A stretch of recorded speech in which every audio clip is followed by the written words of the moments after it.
We interrupt our program with a special bulletin. An unidentified object has been spotted in orbit around the Earth.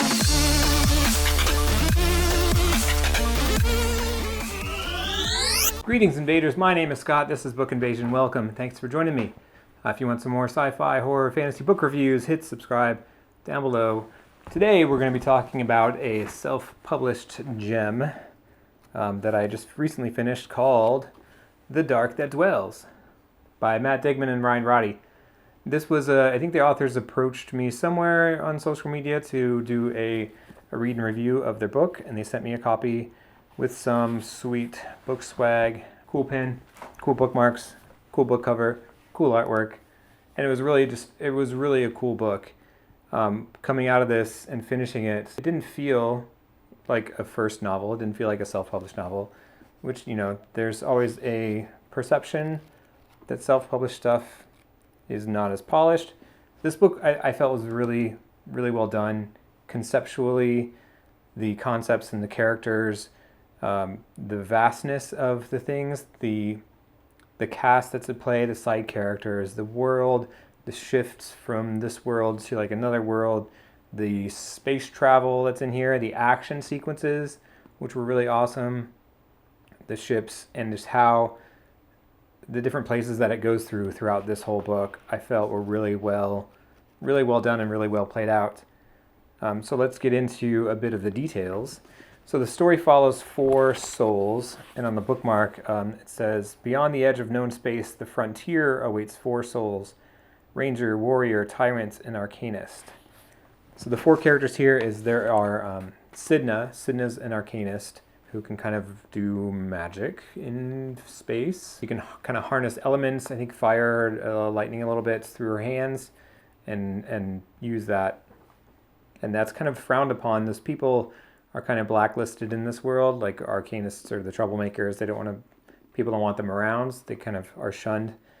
Then there is Fall. Fall is a ranger, and I believe rangers serve a purpose to scout with other people, scout the frontier. So in this world, there's the Fathom, I believe. The Fathom is like the gathering of nations in this space, and then outside of the Fathom is the frontier, which is uncharted. Only these rangers, I guess, go out there and they kind of chart different places so they can navigate you around. But most people don't go out there. That you need to have one of these rangers accompanying you, your party, so that they can show you around the frontier, know how to navigate and where to go, where to stay away from. So I thought that was really a cool kind of concept, is that they call it the frontier, obviously, and then there's the rangers who are like your tour guides or your scouts to navigate through the frontier. That was a cool concept.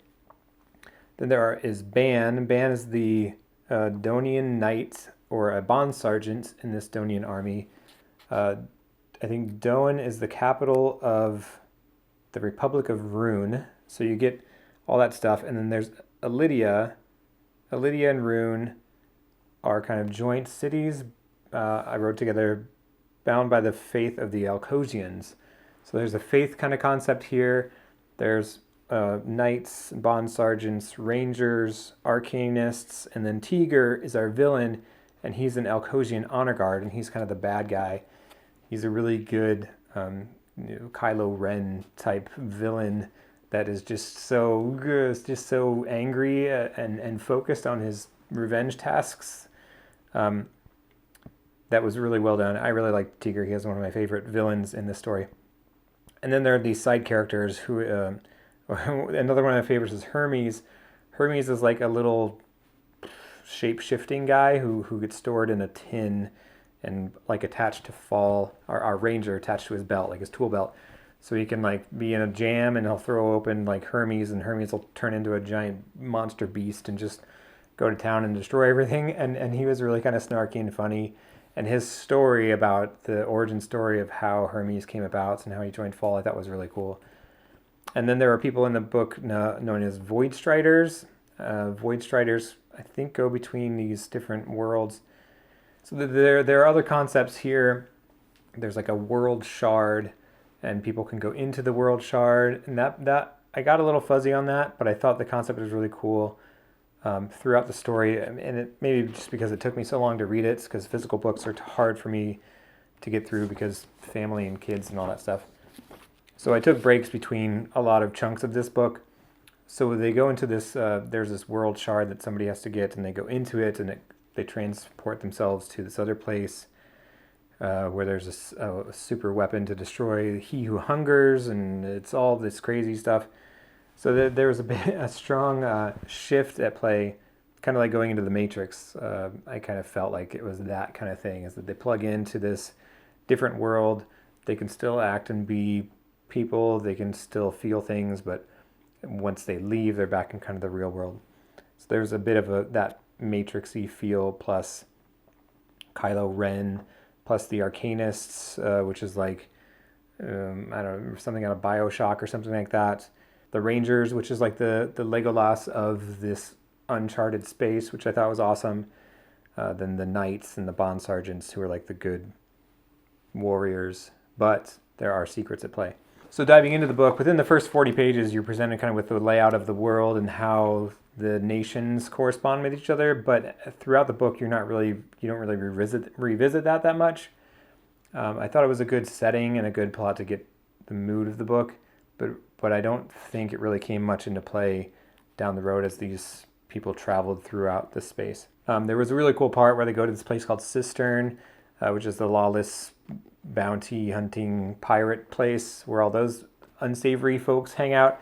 That felt like the Mos Eisley of the story, which is a really cool kind of Star Wars feel. And so the other pieces I really enjoyed on this were the action sequences, the space travel where they go in and out of this rift, the spaceships that they're on, the action sequences and the chases. I think I already said that.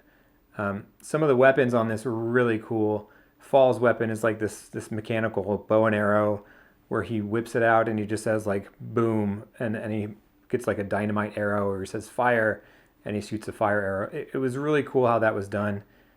And he can just kind of contract it and put it back down on his leg or something like that.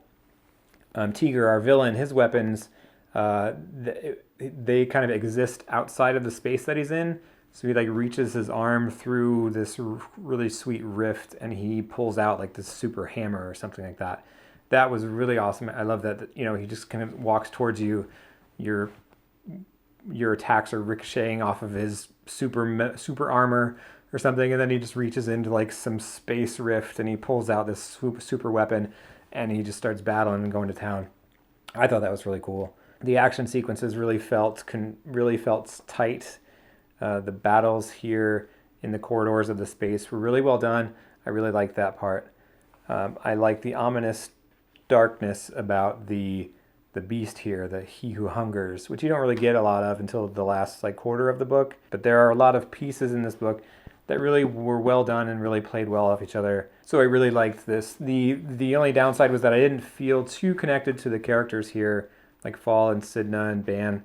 You don't really get a deep emotional connection to them. Tiger, I felt, just because he was an awesome villain and the way that he tries to take things on his own, but then he screws up or something and he gets reprimanded by his ultimate superior, which is this god or something of his religion. And he's like, sorry, my lord, I will not fail you again. You do that kind of thing, and you get that like, he screwed up, like he's doomed. But then he kind of flips that in, something happens, and he just gets so full of rage because, he knows he screwed up, and he's out to destroy the person responsible for that. So Tiger was really awesome. That was one of my favorite characters. And Hermes is just the crazy berserker shape-shifting monster thing. I really love that too.